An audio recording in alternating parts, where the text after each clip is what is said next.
बस चल रहा है सर, इसी पे काम। लॉकडाउन की वजह से काफी लोग बूढ़े नजर आ रहे हैं। असल में मुझे लग रहा है सलून भी नहीं मिल रहा है ना। सलून अभी स्टार्ट हो चुका है। मैं तो डरपोक आदमी हूँ। मैंने तो कहा कि वो बाल क्या सब कुछ सफेद नहीं, हो जाए चलेगा। No I one is won't. Visit, कोई जा नहीं रहा है सलून में सर लेके। मेरा स्टार्ट करके हो चुका है इनफैक्ट। अच्छा अच्छा, वेट ही कर रहा था तो कब स्टार्ट हो जाए। चल, I think I've admitted everyone. So welcome back to this exciting session on cash waqf. We have a very great personality, Shariq साहब, जो बहुत ही famous personality है and who can share good insights on this sunnah that has been there but not very well followed in the recent times. So over to you, Shariq साहब. We are very eagerly waiting to have a very great session from you. Thank you. Assalamu alaikum wa rahmatullahi wa barakatuh. So the discussion today is cash waqf, redefining the old era. It may seem little odd that cash and waqf, and then how could it be redefining the old era? And that is what I have been struggling to justify my topic. But hopefully I'll try to give a perspective on the waqf itself. So here is what the plan for today is. First of all, I'll try to spend little time on understanding Waqf and its motivation as far as the religion of Islam is concerned. That's the first point. Then we'll try to understand the structures and types of Waqf, and then categories of Waqf. We will also discuss some innovations in Waqf. Challenges, very commonly we hear about challenges, etc. But we'll just try to see things in perspective. And if my time permits, I will also be going little bit about the status of Waqf or Awqaf in India. Waqf is a singular word and Awqaf is plural. So please understand that I'll be using these words interchangeably depending upon if I'm referring to singular or plural. At many places, the names of Prophet and his companions will come. So please remember that, Sallallahu Alaihi Wasallam, Radiyallahu Anhu, etc. is the common words that is used for companions of Prophet. I will first start with motivations for charity in Quran, and why I have not referred word waqf here has a reason. So let us first have a look. All human beings, they have one common tendency, and that is to acquire merit in the eyes of God. This desire motivates them to work for fellow human being. This is a very intense desire, and Quran reminds uh, uh, believers to recognize that whatever fortune they have is because of the blessings of the Almighty God, and they can express gratitude to Almighty God by serving the people in this world. That is the way of uh, you know showing gratitude to the Almighty Allah. Uh, these are some relevant verses of Quran. Uh,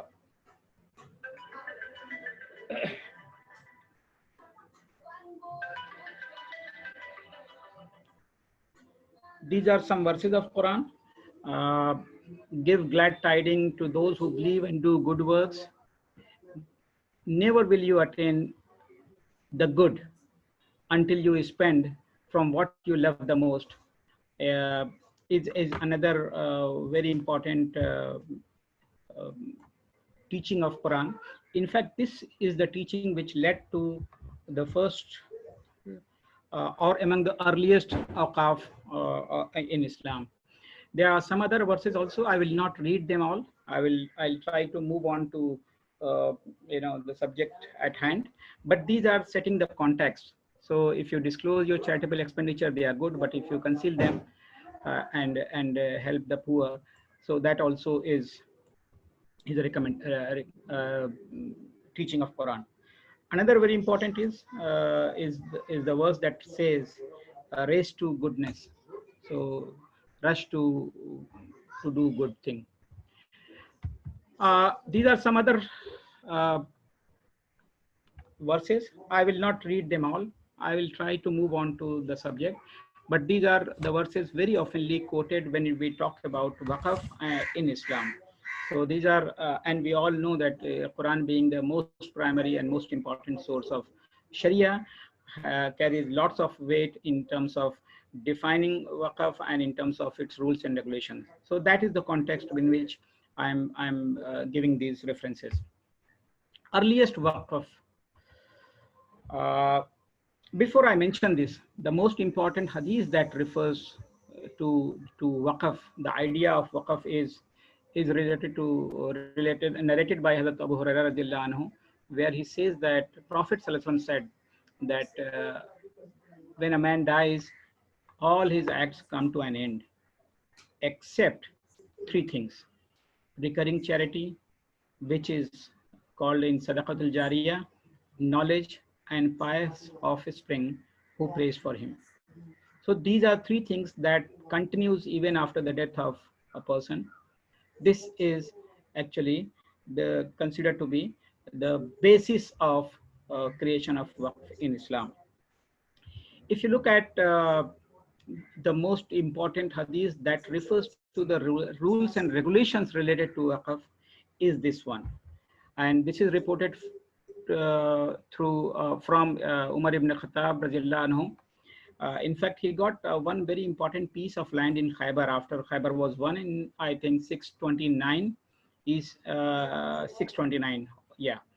And he went to the Prophet sallallahu alaihi wasallam asking about what should he do with the property. And Prophet sallallahu alaihi wasallam said that if you like, you can give this land. And he used the word habs, habbasatuna, which is considered to be equivalent of waqf word. So remember, and these are important point because these are very important point that I wish to highlight here. The word used by Prophet was not waqf, it was habas, which is equivalent to waqf. And he said, if you like, you can give this land hubs and give its fruit as charity, which is sadaqah.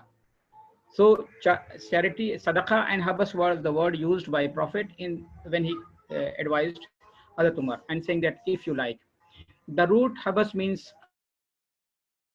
possession, the ownership, the entitlement. So to avail oneself of the usufruct, or it also means that you get the benefit of usage or regular revenue. So that is sadaqah. The property was thus not for personal enjoyment. So that the idea was that this property that Hazrat Umar came to ask for, the idea was that you should not use this for personal enjoyment, but leave it for meeting the needs of the society. This is the hadith based on which rules are developed later on. Rules and regulations are developed later on. Much before this hadith, much before this, and this is also very important point to note that one more point I wish to mention here, and which will be repeated in our discussion, is that Hazrat Umar agreed to this suggestion, and he gave this property as a charity, and he called this as an endowment, on the condition that this will not be sold, not given to anybody as a present, and it will not be part of his inheritance to his children. So it will not be sold, it will not be gifted, it will not be inherited. That became the basis of Waqf identification later on, and its yield would be given in charity to the poor people. And then there are categories defined by Hatumar, that poor people, the family of Prophet, freeing of slave, Allah's cause, travelers and guests. So these are the people identified as beneficiary for the property that Hazrat Umar got, and fruit of which he dedicated to serving the cause of these people, which he has identified in this. And also he made that there would be no harm if the guardian of the endowment ate from it, guardian that will be known as Mutawalli later on, or Qayyam later on, or Nazir later on. So guardian will be allowed to eat from it according to the need, but and good intention, and feed others also without storing it for future. That is the rule which is getting developed from that hadith. Very important point which often gets missed in this point in this discussion is this one. We have another much before this. I think 5-6 years before this all happened about Hazrat Umar's property. A Jewish Rabbi, he fought in Ohad, Battle of Ohad, along with Prophet, and and he died in the battle. He died as Shahid, fighting along with Prophet Sallallahu Alaihi Wasallam, in which Prophet Sallallahu Alaihi Wasallam also was injured very grievously.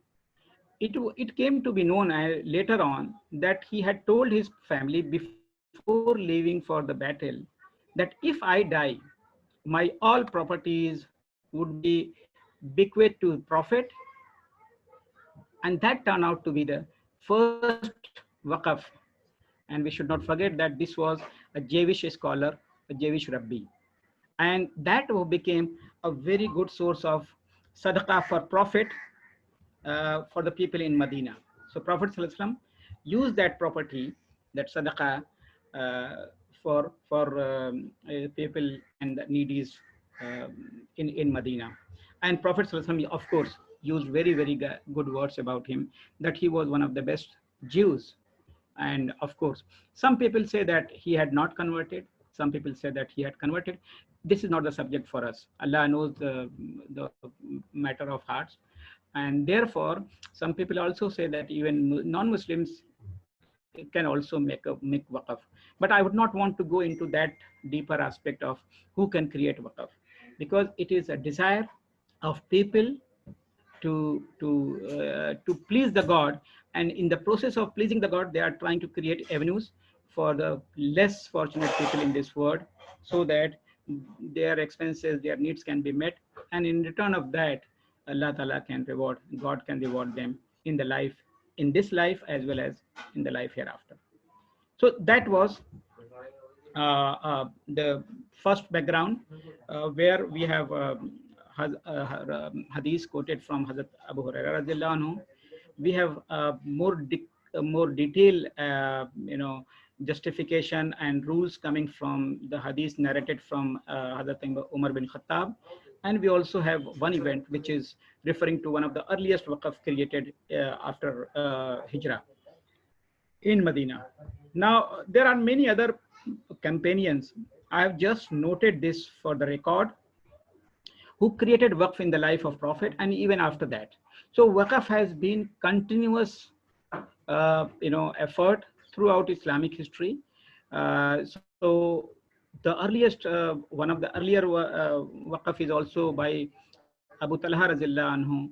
When this ayat of Quran, "Lan tanalul birra hatta tunfiqu mimma tuhibbun," was revealed, at that point in time, Hazrat Abu Talha was so inspired that he had a very important date palm just outside Masjid Nabawi in Medina, and he said, "This is most beloved property of mine, and I want to donate this for the cause of Allah." And then Prophet Sallallahu Alaihi Wasallam said that you can you can give this to your relatives and others, etc. So this is one of the companions, Abu Talha. He was from Medina. We all know very often quoted report where Hazrat Usman, a Muslim community, was facing problem because a well was owned by a Jew, and Hazur Sallallahu Alaihi Wasallam said that, who is there who can buy this well and waqf it for the cause of the people. And Hazrat Usman spent his money, and first he bought the half right, and later on he managed to get the full right of the well, and which he dedicated. There are several other examples. Hazrat Abu Bakr Siddiq, Hazrat Usman, I have already mentioned, Hazrat Ali ibn Abi Talib. Muaz bin Jabal radiallahu anhu donated a house, which was actually popularly known as Darul Ansar, and many other prophets, Ibn Umar, Amr bin As, Khalid bin Walid, etc., all are reported. In fact, Imam Shafi said that more than 80 companions of the Prophet created waqf.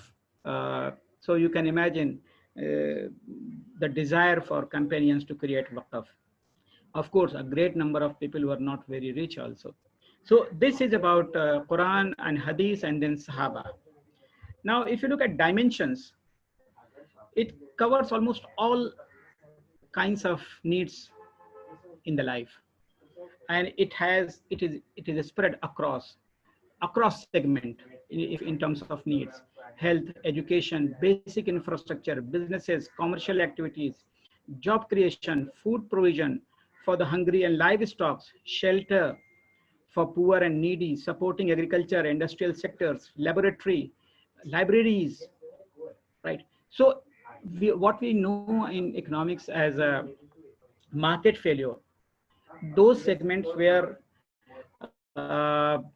private businesses do not find enough opportunity, profit making opportunity, and therefore they make themselves absent from those activities, but which are very important for the society. In olden period, we didn't have a welfare state or government having large amount of taxes collecting from public, and therefore these wealthy people came forward to support the societies where business people were not coming forward to create infrastructure and to create avenues to meet the requirements of the needy and supporting. So these are the area, you name it. In fact, there have been waqf, and I'll tell later on, all kinds of waqf properties created, and some of them very, very innovative. In fact, Ibn Battuta mentions that endowments of waqf in Damascus were plentiful, uncounted and unlimited. Large number of properties, so many number of properties were there in Damascus of waqf. These are the dimensions. So people do it for ibadah, people do it for social and charitable work. Many people try to do it for dawah also. They want to spread the message of their religion, and they wish to establish those things. And many people try to do it for maintaining dignity and self-respect. So these are the dimensions for which waqf is actually made. If you look at fiqhi development, the hadith related to Hazrat Umar became the guiding principle. Why I'm saying this is also because there is no direct reference to creation of waqf in Quran. There is no direct. There is a teaching from Prophet ﷺ who says that three things of a man after he is dead remains, and one of them is sadaqah jariyah, that work that he has done, a benevolent work that he has done and continues after his death, is sadaqah jariyah. And the most important hadith I referred is also related to Hazrat Umar. That became the guiding principle for creation of rules in waqf. So number one was, it indicated that once a property becomes waqf, it cannot be sold, gifted, or given as inheritance. That is what we referred from the statement of Hazrat Umar.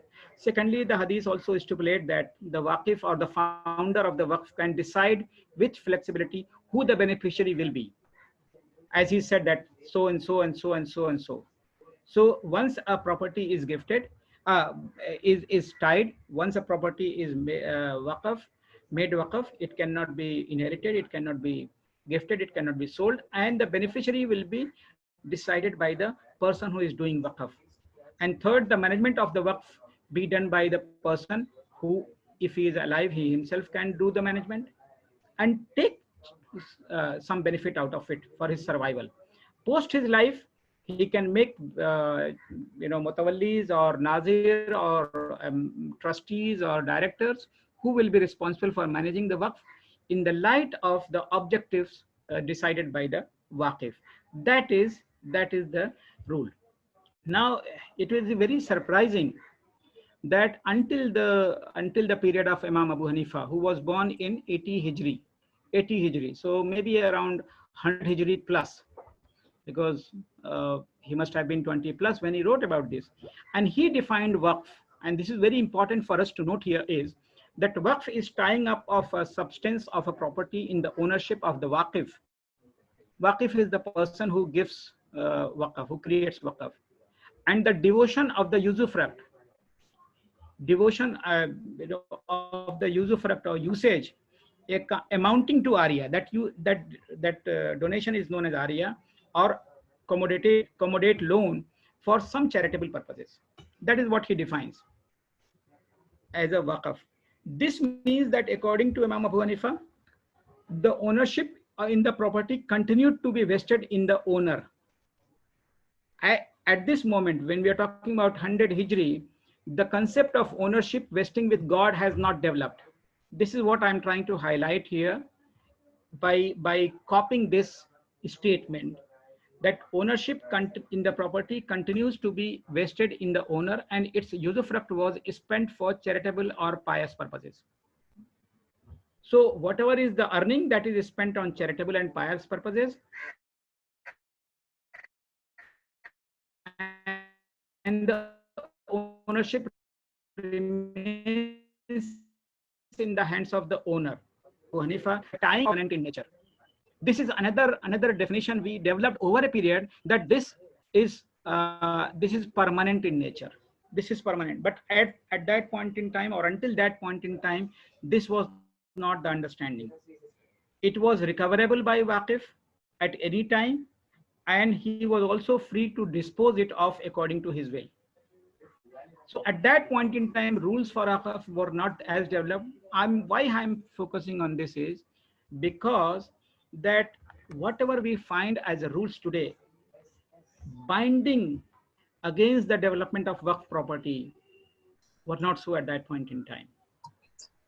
Because ultimately what matters is the property, ultimately what matters are the beneficiary, are these two things. Other things were developed over a period, maybe to make better use of the purposes, to achieve the objective. That is also possible, that people might have donated and then they wanted to take it back. This is also possible that this was used as a tool for tax evasion. So people, when they have a high tax, they will say that this property is given as a waqf, and once they find it suitable, I didn't have the time to go into that detail to find out that why this understanding was made so strong later on, that we think that today waqf is not possible without these rules. So that is the reason I'm trying to highlight this. So at that point in time, this was not so, and Waqif could take, and Waqif could obviously, when it can take property back, it can also give it to another purpose of Waqf, etc. That is the question. Two of the famous students of Imam Abu Hanifa, Imam Yusuf and Imam Muhammad, they developed different ideas. And they said that waqf is tying up of the substance of a thing under the rule of the property of Almighty God. So this is where waqf is supposed to be coming out of the ownership of the waqif to the ownership of the God. It's not a literal sense, obviously. Ownership of the God means that owner is losing the ownership of the property once he has given the property as waqf. And that is where by ownership of God means it is owned by Ummah, or it is owned by the beneficiary, or it is owned by, not owned by at least, the waqif or the person who has given it. That is the idea developed from this point onwards. And if you see that across now, here we will have commonality of understanding as far as rules for waqf is concerned. So that property right of the waqif becomes extinguished and is transferred to Almighty God for any purpose by which its profit may be applied to the benefit of his creatures. That is the definition given by Imam Abu Hanifa. Of course, there are some differences also, but I may not have time to go into that detail at the moment. Restrictions.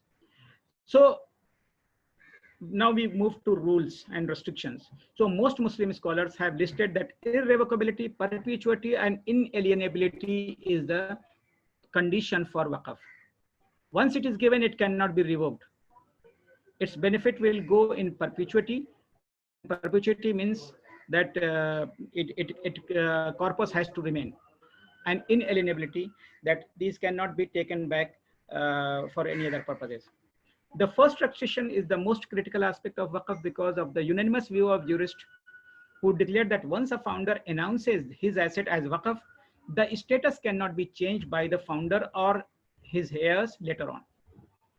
It is possible that scholars came to this view because there might have been some cases or many cases where people gave as a donation and then they started to come back for whatever reason.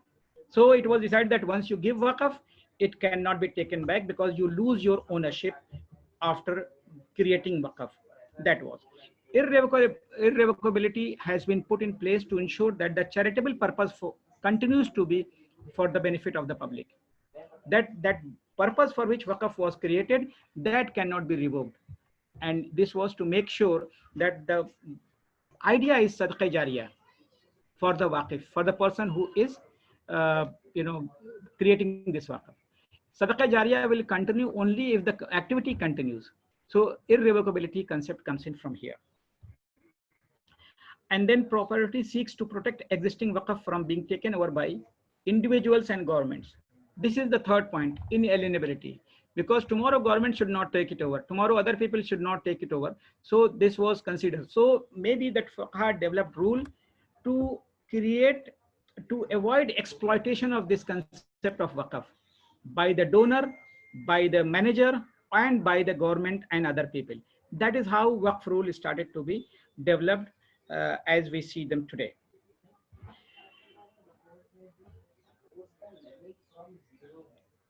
Now, the final restriction of inalienability was put in place so no human can become the owner of what is meant to be an asset that belongs to Allah. That no one can sell, no one can mortgage, no one can give away, no one can inherit at any point in time. So this was to protect the asset from any kind of interference by people, by government, by manager, etc. And that was the restriction of Waqf. Structure of Waqf. So the person who endows is known as Waqif or Al-Muhabbis. Habas, a word that I used in the beginning, you should be remembering that, because the original word used by Prophet ﷺ was Habas, not Waqf, and which was meant to cause Waqf because it was known to be that this Habas will continue in the corpus and the fruit of that will be Sadaqah Jariyah, and that is how the process of Waqf, which is interchangeably used with Habasa. Now, through a deed, which is known as Waqafiyah, a contract deed, or maybe you can call trust deed, which creates managers after the life. So in the life, even endower can manage it, and after the life, whosoever is appointed manager, they are called Nazir, Mutawalli, Qayyim, etc. But it is a Waqf manager. I have used English word for better easy understanding. And this property, which is endowed asset, this could be property, this could be any other thing also, any other property, not only real estate. I will come on that subject, which is known as Mawquf. So you have Waqif, you have Waqafiyya, you have Mutawalli, you have Mawquf. And this property, endowed properties, benefit will go to the beneficiaries which are identified by the endower. So these beneficiaries are identified by this endower. First of all, endower creates a trust. He chooses and appoints managers and mutawallis, or maybe criteria, and those people are responsible for managing the property, and the benefit of that property goes to the beneficiary. And because the beneficiary gets the benefit, the Sadaqah Jariyah of this goes to the endower, even if the person is dead and has reached in the life hereafter stage. That is what Sadaqah Jariyah is. This is how the structure of Waqf is. So Sadaqah Jariyah comes regular Sadaqah, regular Jariyah, regular perpetual charity. Now, subject matter, this is very important for us to understand. The original subject matter of Waqf consisted of properties of a permanent nature, lands, fields, gardens, but gradually all sorts of properties were made subject matter of the Waqf. And there are instances of even animals who are made subject matter of waqf. And this is important for us to remember because we are talking in the context of cash waqf today. In fact, once Hazrat Umar went to a market and he found that he had given one horse in charity. He has as waqf, and he found that that horse was available in the market for sale. So he came and asked Prophet ﷺ that, can I buy it back? And Prophet advised that no, you can't buy it back. Whatever you have given in charity, you cannot buy it back. But then there are reports from Sahaba, other Sahaba, that whenever they found that their waqf property has come back to the market, they bought it and gave it in charity again. So these are also examples available. That it's not that only waqf and only immovable properties can be made waqf. And we also know that not everybody is endowed with lands. Every people, everyone, irrespective of they are rich or poor or small or big, educated or not, they have the same desire. And Allah Ta'ala cannot be unfair to them that only rich people can create waqf. Even poor people can create waqf according to whatever level they have. And this opportunity is not possible if we define that waqf can only be given in the form of landed property. So we find that a stage was reached when all types of movable properties which were inconsumable by the use were made subject matter of waqf. Working cattle, implements of husbandry, copies of Quran for reciting in mosque, war horses, swords, chest of money for loan to the poor were made subject matter of waqf. So we have all kinds of examples available as waqf. There is a very important case in India, which is known as Mr. Sadiq and Fakhr Jahan Begum. The question before the Privy Council, this is a pre-independence British government period, was whether a valid waqf can be made of government promissory note. That and government promissory notes could be cash today. And its answer was affirmative.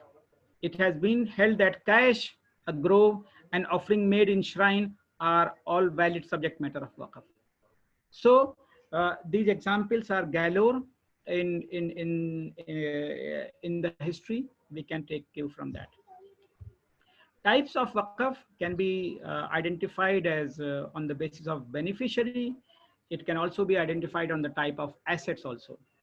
So beneficiary wise, the most important waqf, as we discussed, is a charitable waqf. This is also known as waqf al-khairi or public endowment. Awamun nas, benefit for the public in general.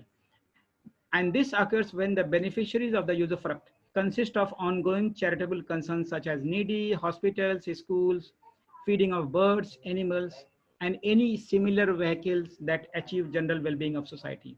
In fact, I came across a waqf in Tunisia, which was created by a lady to, the money of that waqf was to be paid to musicians who play music in the hospital to soothe the people who are admitted there.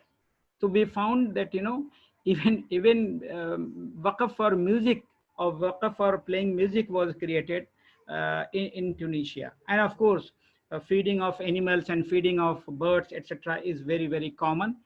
And all kinds of big laboratories, libraries, hospitals, schools, madrasa, etc., we find that was created through waqf. So waqf al-khairi is one, which is known as charitable waqf.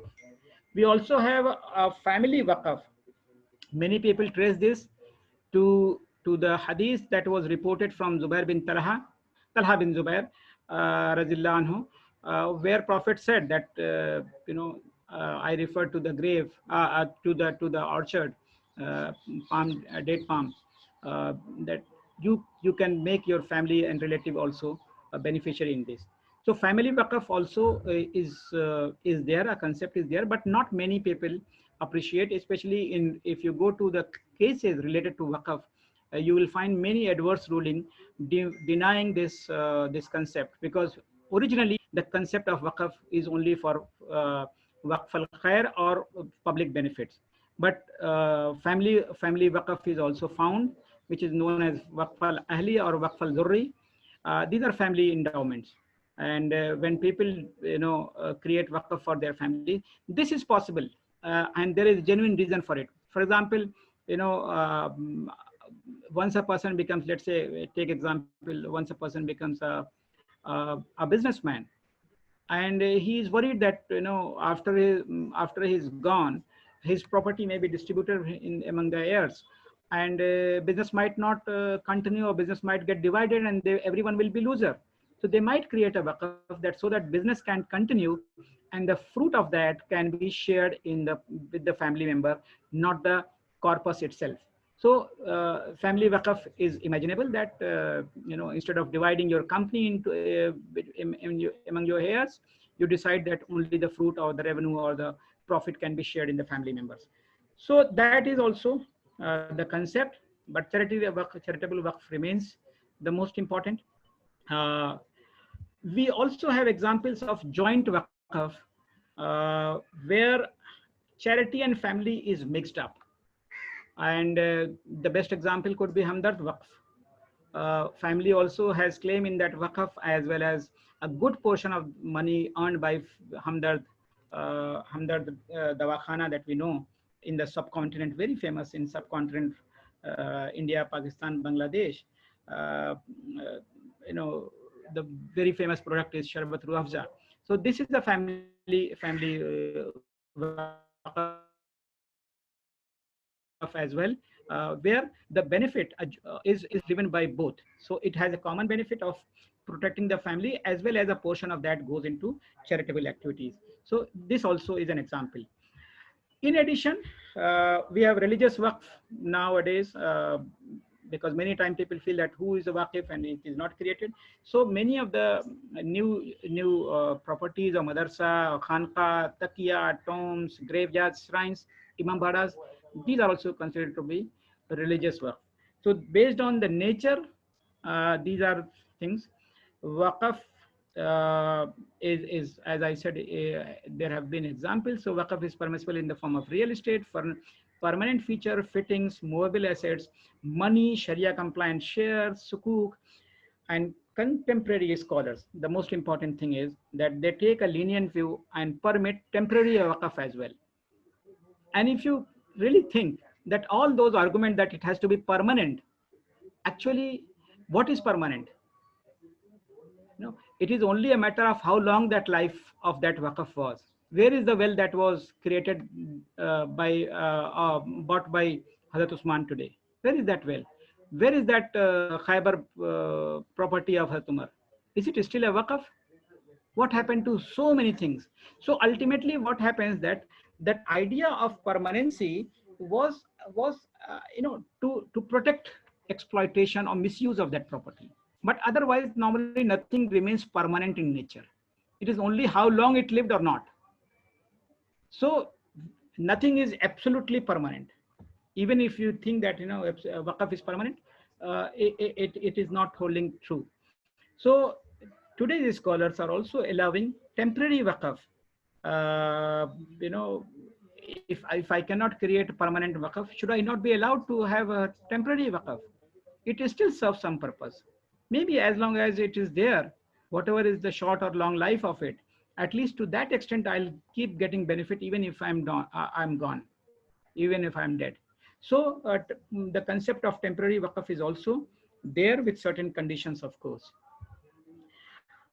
Uh, this one I have already said. Hazrat Umar gave a horse in charity, and later he saw it being sold in the market. So this one I have already said. Now, real estate is the most common type of waqf, and this is very easy to understand. So such waqf operated in a straightforward manner. Income was generated by renting residential or commercial building, garages, factories, store, warehouses, or any form of property in urban areas. And then agricultural area assets in rural areas that could be cultivated were also used as real estate waqf, where the plot or plantation would be developed and harvested using muzara. Muzara is a crop sharing contract or sharecropping, which means that the harvest was shared between the waqf and that owns the asset, and those who worked and farmed the land. So if it is rural property, that is waqf, somebody will farm it, and the produce will be shared, and whatever produce one gets, will be used for the objectives of the Waqf. So real estate Waqf was there. Waqf of stocks also is very common. And this was developed in 20th century. That means most recent, just last century. The origin of this form of endowment come from Europe actually. Such Waqf is established when a well-to-do businessman endows his shares in several incorporated joint stock companies in form of Waqf to a charity. Let's say you have got Wipro shares of let's say 5,000 shares. You say that 1,000 of your ownership is now Waqf. So 1,000 shares, henceforth, the benefit that one gets maybe in the form of dividend, maybe in the form of when the stocks get a split and you get bonuses. So more shares will come in. So more shares will get allotted out of 1,000 stocks and the dividend. So those could be given Waqf, and this was allowed. Again, the idea, was received from Europe, and that trust started developing in those times, or much before as well. So these are details how this share should be managed, but obviously there is no guarantee that share value cannot come to zero. If the company goes bankrupt, share value can be zero also.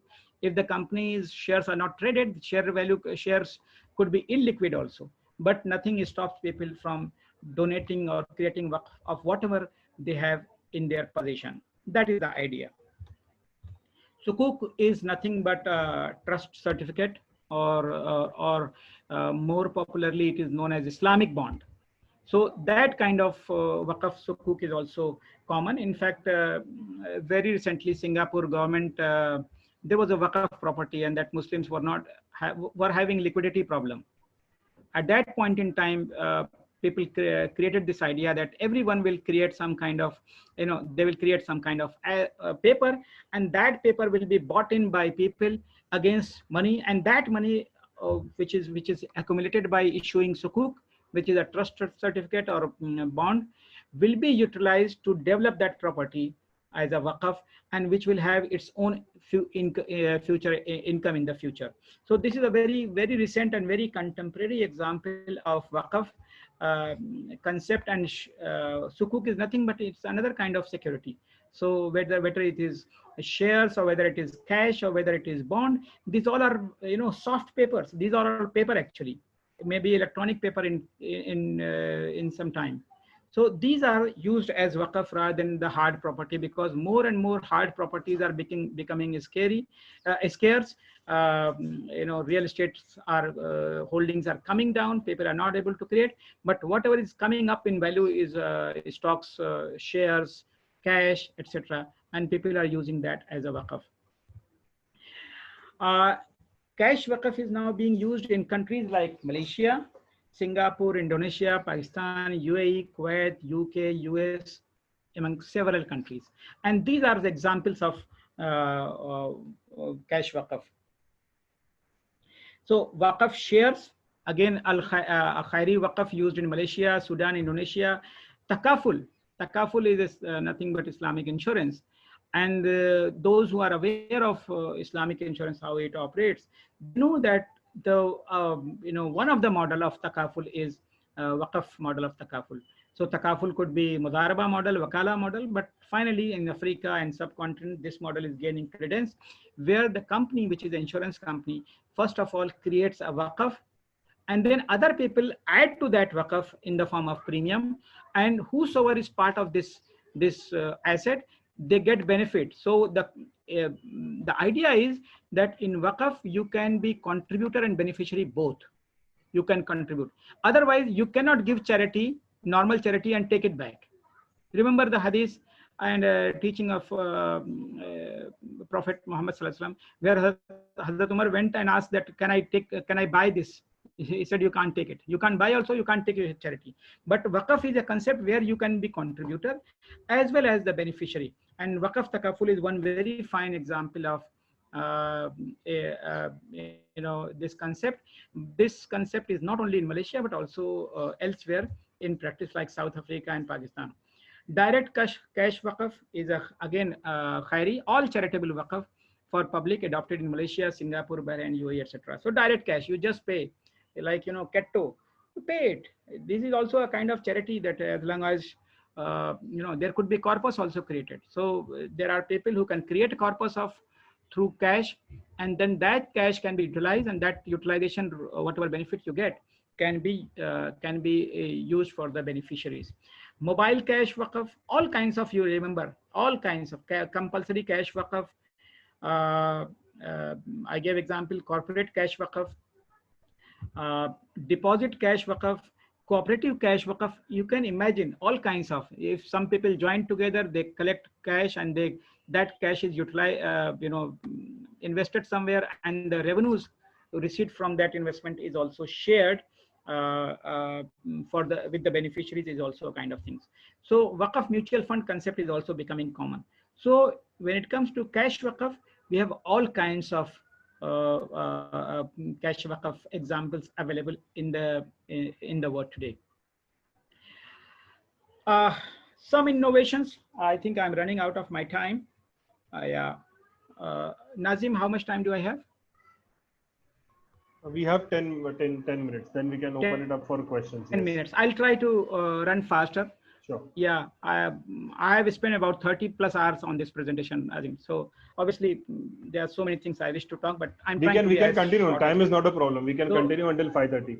No. I want to have time for discussion with the participants as well, because I see some very, very prominent people here, including Akramul Jabbar Khan Saab, who has been commissioner, and he has been a flag bearer of Save Waqf in the country today. So he is there, and there are other people also I'm seeing, very prominent people from the academia, and as well as activists and lawyers I'm seeing here. So I wish to save some time for their interaction also. There may be their feedback, which they have gained through their experience in the field, unlike me. My experience is none. It is just whatever I have studied, I'm trying to share here. So money can be donated as waqf because this is the original form. So there are ideas of temporary waqf is also possible, and money, because ultimately what you get, even if the property is waqf, made waqf, the fruit will come in the form of money. So ultimately it is money that comes. So original form of waqf is money, as emphasized by Muhammad Ibn Abdullah al-Ansari, the companion of Imam Zafar, and supported by Ibn Taymiyyah also. And therefore shares of sukuk fall under this type of waqf. So we have examples of this.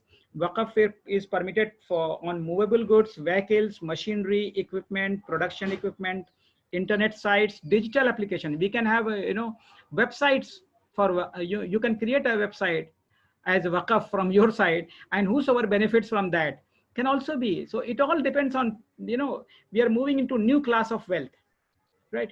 A big land property may be useless, but a good website could be very productive as far as utilization of resources coming from.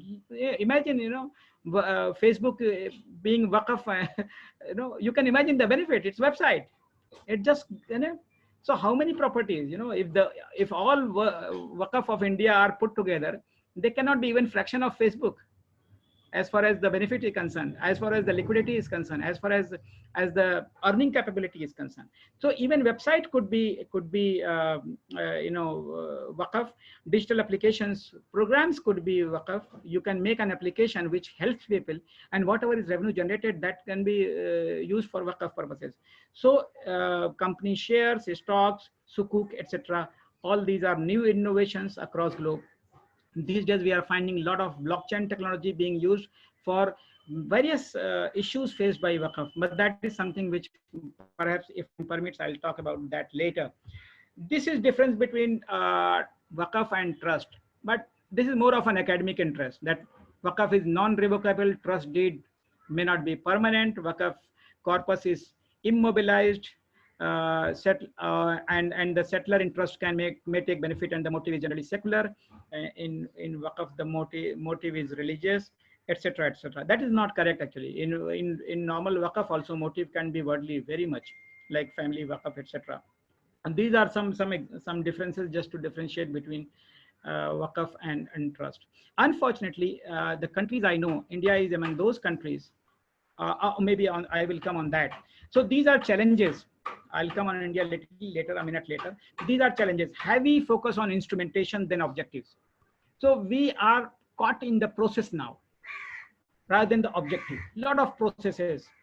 Who could be owner, who could not be owner, what property can be given, what property cannot be given, what can be alienated, what cannot be alienated, what can be revoked, what cannot be revoked, what is acceptable asset as waqf, what is not, etc., etc. So a lot of focus on this has not helped us. Most important problem that we are facing globally is financing facilities. So a lot of waqf have become unusable, have become very old, have become outdated, and we need financing arrangement to make them work better. That is the biggest challenge as of it. Governance is a perennial issue. There are biggest issue. So whether it is everyone, right from the owner to mutawallis to government to whosoever gets their hand on the waqf property, they will not leave it easily. And that is the biggest challenge, governance. Legal protection, it's not considered as a public property, and there are other challenges also legal, because you can't get it evacuated very easily. There are so many challenges. Even you know that this is a waqf property, somebody is occupying it, but it becomes very difficult. Sometimes obsolete objective also, because when we have tied too much focus on the objective of waqf, what happens if the objective itself has become redundant? And there are examples. We can imagine if somebody created a waqf for slaves, where are those slaves? Somebody created waqf for well, where is that well? And there could be many other things, very old libraries, very other things. And then we all know that a very specific case in our country is partition of this country, which led to huge migration of people from two areas, Bengal and Punjab, and thousands and thousands of properties in the other side of where people migrated from have become unusable. There are no beneficiaries available. There is hardly anything, and obviously the properties are in shambles. So these are the challenges. Lack of new waqf. We often talk about all kinds of what has happened in the past, what is not, what is this, what is that, but hardly we focus on creating new kinds of waqf that we spoke about. Can we not try, like the subject of today is not about crying for the past mistakes, but also trying the new generation, right? So lack of new waqf, lack of qualified assets, what size, what value, what nature, there is a confusion. As I said, they can create a society out of waqf, they can create a lending platform out of waqf, etc. So a lot of confusion and lack of awareness is there. Lack of public faith in waqf administration, heavy misuse. When we see around us, the whole concept gets a very, very poor trust, poor trust in our mind. The moment we hear about waqf, we think of somebody misusing it, somebody not using it, and therefore it becomes very difficult for people to create new kinds of waqf. They are always afraid about their own image, etc., and then it becomes a hindrance. uh, we have that is one my personal view, the last one, availability of better legal architecture, because India is one such country where waqf is still a non-secular subject. Even in Muslim countries, waqf is a secular subject. That means you are in the bigger pool. But here, maybe because zamindar, Muslim zamindar, they wanted to protect themselves from East India Company, maybe Britishers, they tried to say that no, this is our personal law, this is our religious law, you cannot interfere because waqf is for the religious purposes only.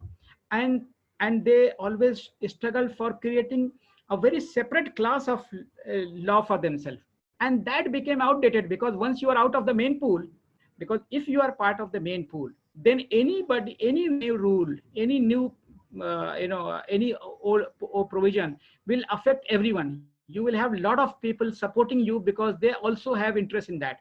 But the moment you take yourself out, on what grounds, then protection becomes a big issue.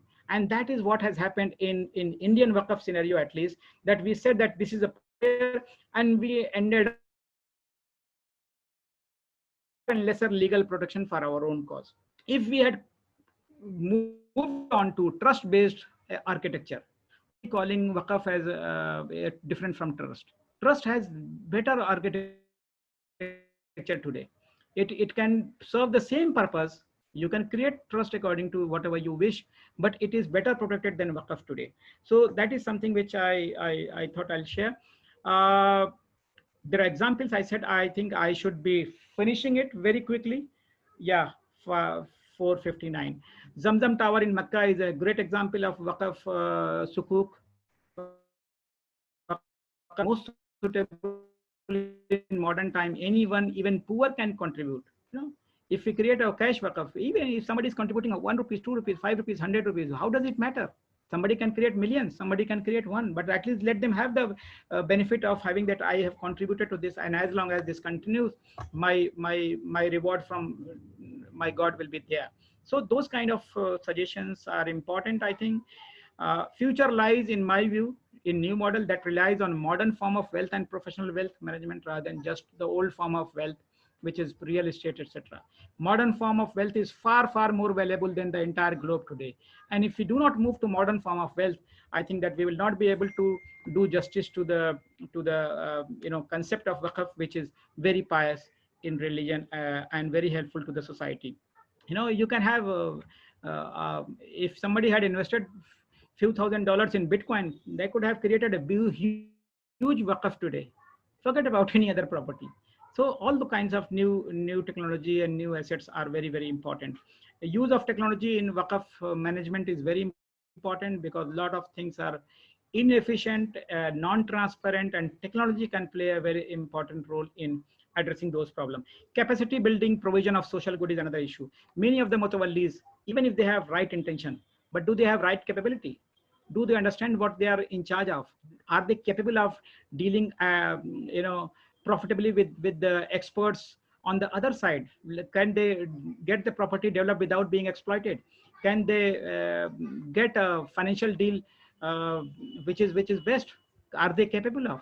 So these are the issue. Capacity building is an issue. Waqf in India, this is a long subject. I will have to stop here. Waqf in India, all the story right from Muslim rule to how East India Company to etc.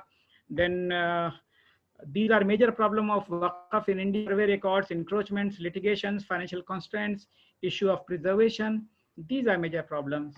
And Islamic Fiqh Academy has published a book on this subject by calling paper from various scholars across India, and that book sums up the issues faced by Awqaf in India. General issues is that Awqaf do not have legal status of public property, Waqf do not have actionable power against encroachers, representatives, quota of representatives of government and Muslims are not fair. Mutawallis have been using the properties as fiefdom. They are selling properties, renting it at much lower rate than normal. All kinds of corruption, etc.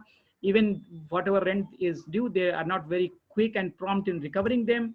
Fiqhi issues is about istibdal, what to do when where the people, the beneficiaries are not there. So thousands of properties, Waqf properties in Punjab, but no beneficiary is there. What to do with that? Can we not replace it?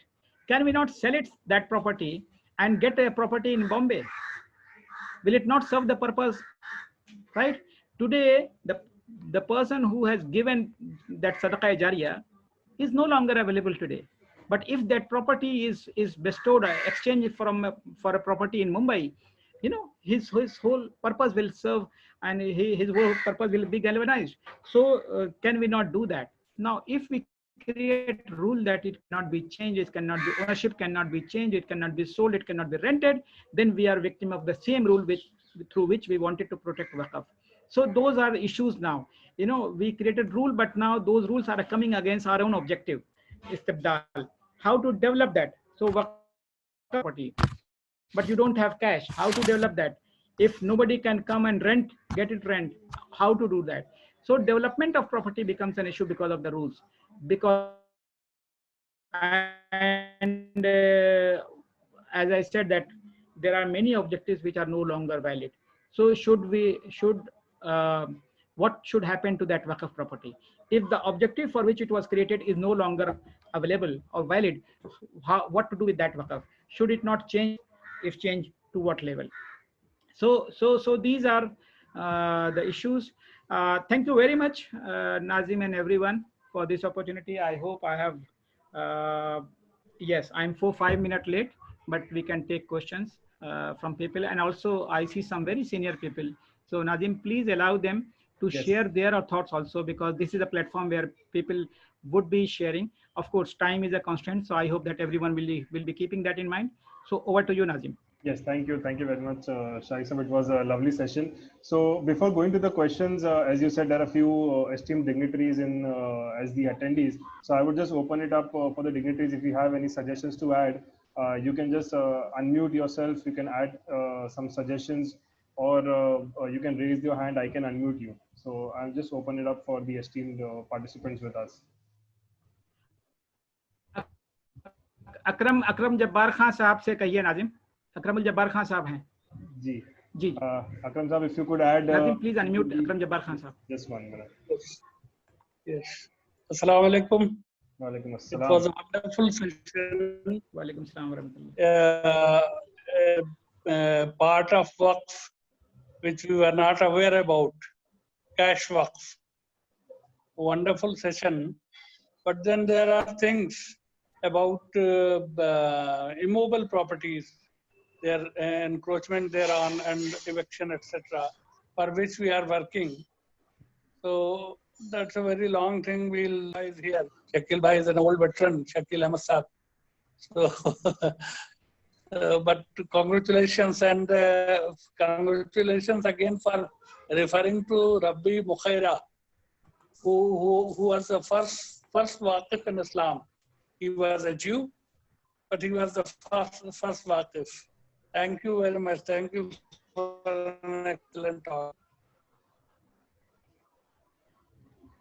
Akram Saab, you know anyone else also from the Waqf field, or maybe people can share their thoughts without. Shakil Ahmad Saab. Shakil Ahmad Saab. Please, Shakil Saab, please. This concept of cash Waqf, we should try and develop. I have also suggested on this group, I think yesterday morning itself, and we have to work upon it, and it is feasible and workable also. We have to work. It is new concept, of course, but inshallah we have to work. And person like our today's dignitary, we can use his experience and such type of persons. Inshallah, we will have to do. I am for working together. Inshallah, we will. If we can get this paper which he has read today, it will be beneficial for all of us. Thank you. अकरम साहब, मैं presentation group में डाल दूंगा. जी, बहुत अच्छा, शुक्रिया, जज़ाकल्लाह. Thank you. Thank you. Yeah, Nazim, you can take the question now. Yes, so now we can have questions. Anyone from the attendees, कोई question है, आप या तो chat field में type कर सकते हैं, I'll read it out, or you can just raise your hand. Yes, Mr. Naushad, you can unmute yourself and you can ask. Yes, Assalamu alaikum, Shariq sir. It's always a pleasure to hear your session. It was, mashallah, बहुत अच्छा था. So one question I have is that with reference to temporary works that you mentioned, which are being allowed under modern laws. So is it upfront required to be disclosed as to up to what period one needs to give that one is giving as a waqf, or it can be taken back at will? Because if it is taken back at will, then beneficiaries may not actually have visibility as to when they are getting the benefit. So just wanted to get your thoughts on that. Thank you very much for this technical question. In fact, I couldn't think of this in this way. So thanks a lot, Jazakallah.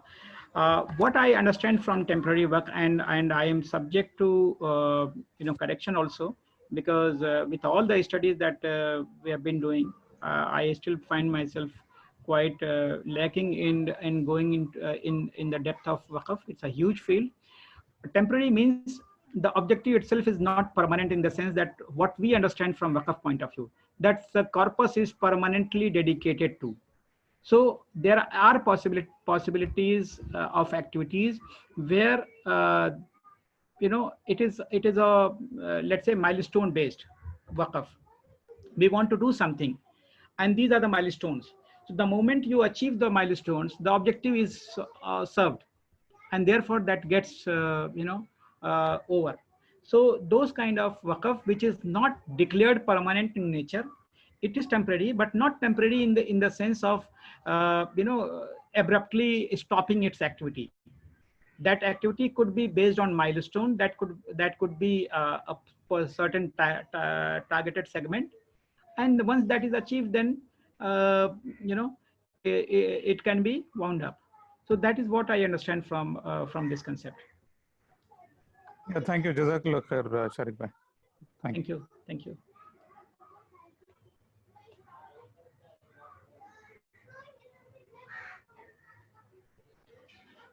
So, Nazim, anyone Yes. else? Yes, I I think think we got one question in the chat.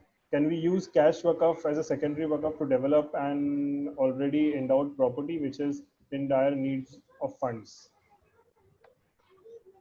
why not? Why not? You see, let's say that we have a property, landed property, and that has liquidity problem because that cannot be sold, that cannot be even utilized in any other manner except for the beneficiaries. And to develop that, we can create cash waqf. Let's say that a important piece of land requires 10 crore rupees for development. We can have 10 crore rupees cash raised from public in the form of waqf. That money can be utilized to develop that property. Now there are two beneficiaries in sadaqah jariyah, beneficiaries in that sense, that person who dedicated that property and the persons who have created cash waqf to develop that property. Inshallah, both will get reward from Allah. Otherwise, nobody gets benefit. So it is the best that cash waqf is used to develop properties like what I spoke about Singapore, the land. The land would have gone to the government because the people were not able to, the waqf didn't have liquidity and financing support, and if people were not allowed to contribute, that land would have gone. So people contributed through waqf sukuk, and then the land got developed, and now it is used by the people and the beneficiary, etc. So I think it is very good idea that cash waqf is initially utilized for developing underdeveloped or undeveloped properties. That could be a good idea. Okay, sorry, sir, we have another question. Who Please. governs Waqf property in India? Government, private, or both? Can you share some insights on this? Can I request Akram Sahab to answer this query? Akram Sahab, please don't mind. Yes, yes. Actually, the Waqf is appointed. Waqf appoints the Mutawalli to govern.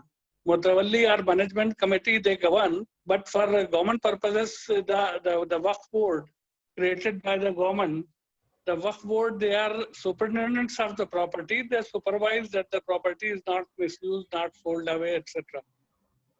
So actually, the Waqf board, they are not owners, they are superintendents. And so similarly, Mutawallis, they are not owners, they are managers. Unless the property is actually endowed to them only. Like Waqf al-Ali. So yeah, Akram Sahab. Thank you. Okay, so what we have two-tier structure as far as Waqf management in the country is concerned. We have Central Waqf Council and we have State Waqf Council, and these councils are actually created by Indian Parliament to work as a supervisor of the properties. But actual power of the property, which is Waqf, rests with the people who are known as Mutawallis in our country, or maybe manager of that property. So more power is rest with the people who are mandated to manage the property. But there are Central Waqf Council and then State Waqf Council, and then there was you might be knowing that in the third largest landowner in India is Waqf after army and railway, a huge property under Waqf. Except UP, where we have two state Waqf councils, Shia State Council, Waqf Council, and Sunni Waqf Council. All states have one, and different laws have been developed right from 1850s onwards to 1930 to 1954 to 1995, etc. We also tried to develop NAWADCO, National Waqf Development Company, which was supposed to be having a joint venture between public and private partnership, PPP model. And the idea was that this company will raise financial resources on commercial terms to develop work property in different states, and then it will get revenue out of developing that property, and then after getting its revenue and investment profit, it will walk out. So idea was that all the Waqf which are having financial liquidity problem and financing problem, this company will play the role of a facilitator to develop the property and then get its return on the investment that it made while developing the property. And then once it is done, then it will exit from the contract and then it will go to develop other. So National Waqf Development Company, NAWADCO, was developed. Unfortunately, government ideas remains on paper mostly. And this is also the case with this Waqf Amendment Acts and NAWADCO, etc. Okay. Shariq sir, there is one question. What is secondary Waqf? Are these like the shops attached to a mosque? Akram Sahab? Akram Jabbar Sahab has gone? No, he's here. Yes, no, I'm here.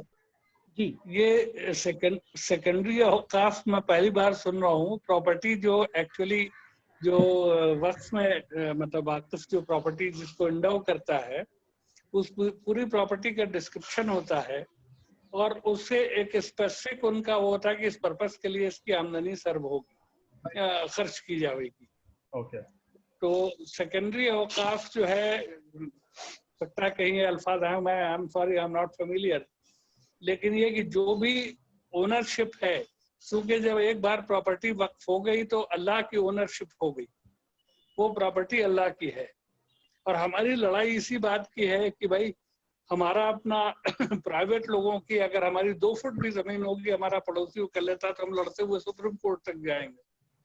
लेकिन अल्लाह की जमीन जो दबाए बैठा उसके लिए हम कुछ नहीं कर रहे. तो अगर मस्जिद के बराबर दुकान है, जैसे फतेहपुरी मस्जिद का दिल्ली में एक मशहूर वो है कि जब उन्होंने खाली कराई किसी से, तो खाली करा के मुतवल्ली साहब ने अपने किसी रिश्तेदार को दे दी बहुत चीप रेंट पे, तो वो भी मिसयूज हुआ. जो पहले मिसयूज था, दैट मिसयूज कंटिन्यूज. किसी ने हाँ यहाँ लिखा है तबस्सुम ने कि secondary auqaf are like shops attached to a mosque. Basically होता क्या था, जब मस्जिदें बनाई जाती थी शहरों में तो उनकी इनकम के लिए, जो उनके मेंटेनेंस के लिए जरूरत होती थी, तो उसी के दरमियान या उसी प्रोजेक्ट में दुकानों को भी शामिल करते थे. जैसा हमारे बॉम्बे की जामा मस्जिद में है, दुकानों से इतनी इनकम आ जाएगी कि मस्जिद को जो है किसी और के ऊपर डिपेंडेंट नहीं होना पड़ेगा. Basically that was a very innovative and good idea that you are creating asset that is self sustaining rather than depending on other people to support financially for its maintenance and development. So maybe that is secondary Waqf, means primarily that is the place is for mosque, but there are shops and there are other establishments which are created to support the main Waqf which is primary. Maybe in that context it is used. Yes. और इसके अंदर एक और चीज भी ये she has asked, repossession of Waqf properties has become a problem in India. So can you share some insights on this? She has, an example of Haryana is given. अकरम साहब ने अभी कहा है, देखिए God's property is everybody's property, जो चाहे लूट ले. So it becomes very difficult ना. It becomes very difficult because most of the property पे हम ही लोग काबिज हैं, हम ही उसको एक्सप्लॉइट करते हैं, हम ही उसके साथ मिसयूज करते हैं. And that is where I gave a hint कि हमने जो है वक़्फ़ को प्रोटेक्ट करने के लिए जो रूल्स बनाए थे, हम आज उन्हीं रूल्स में बंध गए हैं. आज जो है ट्रस्टीज जो है दूसरी प्रॉपर्टीज का एक्शन ले सकते हैं, लेकिन वक़्फ़ की प्रॉपर्टी में एक्शन लेने के लिए who are you, why are you having property, having interest, right? अगर मुतवल्ली का इंटरेस्ट ना हो तो फिर अल्लाह की प्रॉपर्टी है, गॉड की प्रॉपर्टी है, कौन इसका ख्याल रखेगा? तो it becomes everyone's property, right? So that in my view has become. इसमें मैं एक बात कहना चाहूंगा कि वक्फ एक्ट में इंटरवीनर का कंसेप्ट है. आप अगर मुस्लिम हैं, आप अपना इंटरेस्ट दिखा के कहीं पे भी आप इंटरवीन कर सकते हैं. हम लोगों ने हाई कोर्ट में गए हुए हैं औरंगाबाद में इसी बात पे, इसी इशू पे कि मैं इंटरवीनर बनना चाह रहा था. कहीं पे एक फैसला पास होने वाला था, बिल्कुल रेडी था, खाली दस्तखत होने थे. तो वकील ने कहा कि साहब ये, वो मेरे दोस्त हैं वकील साहब, उन्होंने कहा साहब ये मामला अगर आप अपना वकालतनामा देते हैं तो मैं उसको करूँ। तो खैर उन्होंने मेरी इंटरविनरशिप रिजेक्ट की, साहब लास्ट मिनट पे आप इंटरविनर नहीं बन सकते। हालांकि एक्ट में कहीं नहीं लिखा कि आप किस मिनट पे बन सकते हैं, कब नहीं बन सकते आप। बहरहाल वो हम उसके खिलाफ हाई कोर्ट में गए हुए हैं। तो आम पब्लिक जो है, जब जो मेन स्टेक होल्डर है, जो गरीब गुरबा हैं, यतामा हैं, बेवाएं हैं, मुअज्जिन हैं, इमाम हैं, आजकल जो हालात हैं, जो अभी जैसे हमारा ये लॉकडाउन के पीरियड में दोनों ईदैन गुजरी, तो अब उसमें हमारे लोगों को जो साल भर देखते थे बैठ के कुछ लोग कि भाई यहाँ कुछ पैसे मिलेंगे, तो अब वो उस वक्त अगर वो मान लीजिए कि हमारे पास उसका इतना बैलेंस नहीं है कि हम उनकी जरूरत पे हम काम आ सकें, तो वक्फ का मतलब क्या है? तो हम आम लोग अल्लाह की रजा के लिए बहुत कुछ कर सकते हैं। ये जो आपने आज कैश वक्फ की बात कही, या आखिर में मेरी बत्ती जली, मैं बहुत दिन से परेशान था कुछ प्रॉपर्टीज को लेके कि उनमें हम किस तरीके से करेंगे, हम कैसे पैसा फंड कैसे रेज करेंगे। इसलिए मुतवल्ली साहबान बहुत ही नेक लोग हैं। एक जमीन है भिंगार में, अहमदनगर में 40 एकड़ जमीन है, 45 एकड़, बाकी में 10-11 एकड़ में मौलाना वस्तानवी का मदरसा खाली पड़ी है। तो उसमें हम लोग चाहते हैं और उनको बराबर कन्विंस कर रहे हैं, और वो भी मायल है इस बात पे कि उसमें स्किल डेवलपमेंट का कुछ सेंटर खोला जाए, एक पीएससी खोली जाए, एक पेट्रोल पंप लगाया जाए, कुछ इसमें मतलब इस तरीके से कि उसकी आमदनी भी हो और उस पैसे को रिसाइकिल कर सके। लेकिन इनिशियल करने के लिए कहाँ से करेंगे, ये अभी तक दिमाग में नहीं आया था। ये जो आज आपने कैश वक्फ की बात की, तो अब इसके ऊपर मैं एक चीज पूछना चाहता हूँ, क्या हम केटो के अंदाज से कैश वक्फ बना सकते हैं? शारिक साहब, हेलो शारिक साहब। बिल्कुल, I am sorry, I was muted. So I am saying it is very much possible. और नाजिम साहब जो हमारे प्रोग्राम के आज के होस्ट हैं, ये इस मामले में महारत भी रखते हैं। कभी कामयाब होते हैं, कभी नहीं भी होते हैं, लेकिन वो तो हम सबकी जिंदगी का हिस्सा है। लेकिन he is very good at those things. So इंशाल्लाह नाजिम साहब को भी हम लोग इन्वॉल्व करेंगे, so that his experience of raising funds through technology is also utilized for cash waqf. जी इंशाल्लाह इंशाल्लाह। बस एक बात मैं और ऐड करना चाहता हूँ बाकी सब साहबान के लिए कि इवन हम और आप जो बात कर रहे हैं, अभी असर की नमाज पढ़ने जाएंगे, लेकिन हमारी नमाज अभी चालू, हमारी इबादत है। जो हम किसी नेक काम के लिए हम जिक्र कर रहे हैं, डिस्कशन कर रहे हैं, ये इबादत है। और ख़ास तौर से जो अल्लाह की जायदाद है उसको हम बचाने के लिए, आम आदमी के लिए, गरीब गुरबा के लिए ये इबादत है। तो मैं लोगों से कहना चाहूँगा, बहुत सारे लोग कहते हैं भाई इस झंझट में कौन पड़े।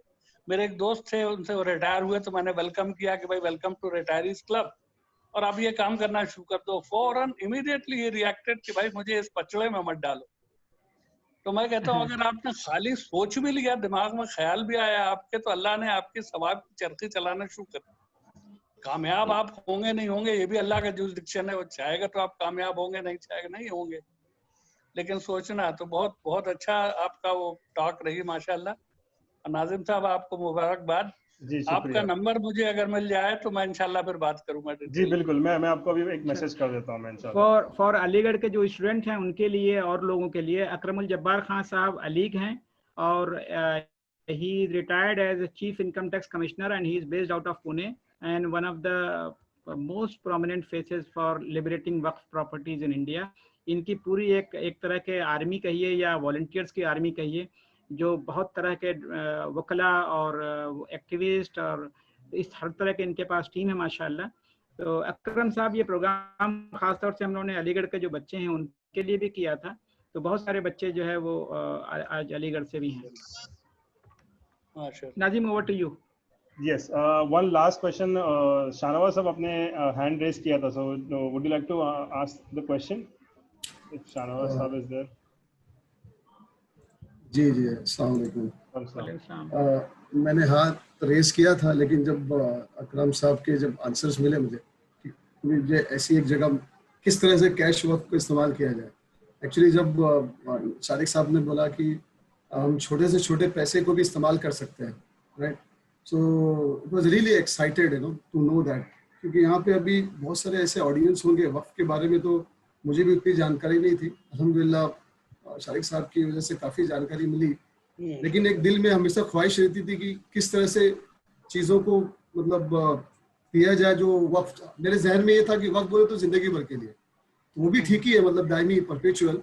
तो अभी हम कुछ ऐसा निज़ाम या कुछ ऐसा प्लेटफॉर्म जहाँ पे हम लोग कुछ चीज़ का मतलब जो है ना क्या बोलते हैं, सपोर्ट कर सके in terms of cash, even small small. तो ये मैं चाह रहा था कि मतलब हम लोग को कुछ मालूम पड़े कि कुछ ऐसी प्लेटफॉर्म है क्या जहाँ पे हम कर सकते हैं। वेरी इंपॉर्टेंट क्वेश्चन हारून साहब, शहनवाज साहब। अकरम जी, साहब, जी। शहनवाज साहब जो है वो यहाँ की जो हमारे मुल्क की एक फुल्ली लिस्टेड शरिया कंप्लाइंट कंपनी है बीएससी में ऑक्टावेयर, उसके फाउंडिंग टीम में से हैं, बहुत सीनियर पोजीशन पे हैं। और मेरा तो यही कहना होगा कि शहनवाज साहब आप अपनी टीम में बात कीजिए फाउंडर से, और आप कहिए कि हम लोग अपने अपने हिस्से का जो है सब लोग मिल करके 100-100, 200-200 शेयर जो है वक़फ़ करते हैं, और उस वक़फ़ में पूरे मैनेजमेंट से मिल करके बात करिए कि हम अपने हिस्से का शेयर वक़्फ़ करते हैं, और इससे जो भी होगा वो कार्य खैर में उसका इस्तेमाल होगा। अल्लाह ताला उसके ज़रिए भी आपको नेकी देगा, क्या पता अल्लाह ताला उसके ज़रिए आपकी कंपनी में भी बरकत और अता करे उसके तहत। और इसके अलावा बहुत सारे और आइडियाज़ आ सकते हैं, लेकिन ये एक ऐसी चीज़ है जो आप लोगों के हाथ में है, और आप लोग फाउंडर मिल करके आपस में बात करिए कि जो मेरी शेयर होल्डिंग है उसमें से मैं इतना पोर्शन जो है करना चाहता हूँ, और अगर परसेंटेज में तय करेंगे तो मेरे पास भी जो शेयर होल्डिंग है मैं भी उसमें शामिल रहूंगा इंशाल्लाह। इंशाल्लाह बहुत अच्छी एक आपने गाइडलाइन दी, मतलब वहाँ तो सोचा ही नहीं था मैंने। I was just thinking about cash, you know, कि कैश को करना है। तो नहीं, इंशाल्लाह जरूर इस बारे में सोचेंगे शारिक साहब। लेकिन मैं ये सोचा था अभी यहाँ पे बहुत सारे, मतलब मैंने भी किसी लोगों को रेफरेंस दिया था कि आओ जरा वक्फ के बारे में सुनो, तो उनके भी जहन में होगा, जिनके पास शेयर्स नहीं है वो क्या करेंगे, मतलब ना वो कैसे अपने पैसे का यूटिलाइज करें, मतलब अगर देना है तो कहीं हमको देना है पैसे एज अ कैश वक्फ, तो अभी अपने पास कोई प्लेटफॉर्म है या मतलब डेवलपिंग है? देखिए शहनवाज साहब, बहुत मैं इस चीज़ों को, कानून की वजह से वो चीज़ें कॉम्प्लिकेट होती हैं, मजहब उतना कॉम्प्लिकेटेड नहीं जितना कानून बना देता है उसको। सिंपल सी बात है, हमारे नबी सल्लल्लाहु अलैहि वसल्लम ने कहा है कि इंसान के मरने के बाद तमाम चीज़ें ख़त्म हो जाती हैं सिवाय 3 चीज़ों के। एक वो सदक़ा जारिया है, जो उसने ज़िंदगी में कोई ऐसा काम किया जिससे लोग आज भी मुस्तफ़ीद हो रहे हों। एक वो उसकी सौलेह औलाद है, और एक वो जो है उसका इल्म है जो उसने बांटा है। आप जितना भी इल्म बांटेंगे वो खुद ही आपका सदका है, पहली बात। तो आपके वालिद साहब जैसे टीचर हैं, ये उनका सदका है, उनके शागिर्द पता नहीं दुनिया में कहाँ कहाँ हैं, उन्होंने अपना वक्फ क्रिएट कर लिया उस इल्म से। उनके लिए कोई जरूरत नहीं, अल्लाह ताला करे उनको और भी वक़फ़ कर लें वो, लेकिन उनका इल्म ही उनके लिए वक़फ़ है। हमारे अकरमुल जब्बार खान साहब दिन रात क्रिएट कर रहे हैं नॉलेज को कि कैसे चीज़ों को बचाई जाए, ये उनका सदक़ा जारिया है। अल्लाह ताला न जाने कितने तरीके से उनको रिवॉर्ड करेगा कि भाई तुमने इसी की कोशिश की, लोगों को वक़फ़ के बारे में बताया। शहनवाज साहब, आपके पास तो तीनों चीज़ें हैं, आपको अल्लाह ताला खूब से सालेह नेक औलाद दे, हम सबको दे अल्लाह ताला, लेकिन वो आपके लिए सदक़ा जारिया है। आप जो नॉलेज शेयर कर रहे हैं वो आपके लिए सदक़ा जारिया है। और कोई भी काम जो हम शुरू कर सकते हैं, जिस भी लेवल से शुरू कर सकते हैं, जैसा कि मैंने बताया कि परमानेंसी जो है वो कभी नहीं होती है, permanency is a relative term. अगर हमने वक़फ़ को परमानेंट भी कह दिया तो भी वक़फ़ खत्म होगा कभी न कभी, 100 साल में, 200 साल में, 300 साल में, 50 साल में, 25 साल में, लेकिन उसके पीछे जो एफर्ट है वो बहुत इंपॉर्टेंट है। हमने ये रूल बना करके परमानेंसी का जो है मैं समझता हूँ कि हमने नुकसान किया है। हमने बहुत सारे लोगों को वक़फ़ क्रिएट करने से महरूम कर दिया, ऐसे कानून बनाए कि लोग वक़फ़ क्रिएट करना भूल गए कि मेरी कहाँ सलाहियत है, मैं कैसे वक़फ़ कर सकता हूँ। अगर हमने वक़्फ़ को आसान बनाया होता तो हज़ारों हज़ार लाख लोग जो है वक़फ़ कर सकते थे। कोई प्रॉपर्टी वक़्फ़ करता है, कोई वेबसाइट वक़्फ़ करता है, कोई लाइब्रेरी वक़्फ़ करता है, कोई जो है ट्रांसपोर्ट व्हीकल है। आपने एक एम्बुलेंस बना दी, बम्बई शहर में असलम साहब की एम्बुलेंस है, वो वक़्फ़ है, वो लोगों के काम आ रही है। वो एक टूटी फूटी मारुति सुजुकी है या वैन है, वो एक वक़्फ़ है। हम क्यों बहुत बड़ा सोचते हैं कि हम जो है बहुत बड़ी प्रॉपर्टी लाएंगे तभी वक़्फ़ होगा। उसमें जो दवाएं दी जा रही हैं वो वक़्फ़ हैं, वो उससे लोग सही होते हैं, उनके फैमिली के बीमारियां दूर होती हैं, ये सब वक़्फ़ है। हम जिस तरफ निगाह दौड़ाएं, मैं ये काम कर रहा हूँ, मैं समझता हूँ यही मेरे लिए सदक़ा जारिया है कि मैं अपनी कोशिश कर रहा हूँ। मैं 30-35 घंटे लगाए पिछले 3-4 दिनों में कि कोशिश करके दुनिया भर की चीज़ें पढ़ी। अल्लाह ताला, मेरे पास अगर पैसा नहीं है, मेरे पास अगर ज़मीन नहीं है, तो इसका मतलब नहीं कि मैं वक़्फ़ नहीं कर सकता। मेरे पास अल्लाह ताला ने दूसरी सलाहियतें दी हैं और मैं उनका भरपूर इस्तेमाल करके वक़्फ़ कर सकता हूँ।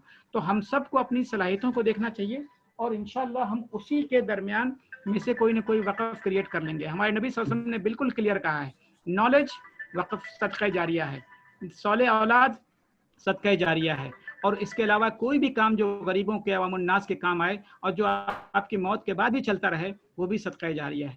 हम तीनों कैटेगरी में फिट बैठ सकते, 3 में तो नहीं तो 2 में, 2 में नहीं तो किसी न किसी एक में अगर हम कोशिश करें तो अल्लाह ताला हमें महरूम नहीं करेगा। जज़ाकल्लाह खैर शारिक साहब, काफी मतलब Okay, Shariq साहब, I think that's all the question was. तो आपका बहुत बहुत शुक्रिया कि आपने टाइम दिया। अकरम साहब, आपका भी शुक्रिया कि आप हमारे साथ आज प्रेजेंट रहे और आपने भी अपना इंसाइट्स दिया। Thank you all for the participants to attend this event. अगर आपको कोई क्वेश्चन है, you can get in touch with us, info@gobizlab.com। मैं अपना कॉन्टैक्ट नंबर और सारा ईमेल आईडी में चैट में लिख देता हूँ। So if in case you all have any question, you all can get in touch with us. So ये thank you everyone, thank you Akram साहब और बाकी सब लोगों को जी शुक्रिया आप लोगों के वक्त का। थैंक यू, अस्सलाम वालेकुम। अल्लाह